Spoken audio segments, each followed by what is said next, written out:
আপনি কি কল্পনা করতে পারেন একজন মানুষ জীবিত অবস্থায় বিশাল এক মাছের পেটের ভিতরে ছিলেন? হযরত ইউনুস আলাইহিস সালাম আল্লাহর আদেশে মানুষকে সত্যের পথে ডাকতেন, কিন্তু যখন মানুষ তার কথা মানল না, তিনি দুঃখ করে এলাকা ছেড়ে চলে গেলেন। পথে একটি জাহাজে উঠলেন।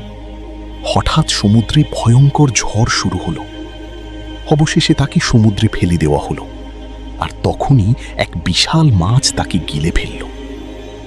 অন্ধকার মাছের পেটের ভিতরে ইউনুস আলাইহিস সালাম আল্লাহর কাছে দোয়া করতে লাগলেন, লা ইলাহা ইল্লা আনতা সুবহানাকা ইন্নী কুনতু মিনাজ জালিমিন। তারপর আল্লাহর রহমতে মাছটি তাকে নিরাপদে তীরে ফিরিয়ে দিল।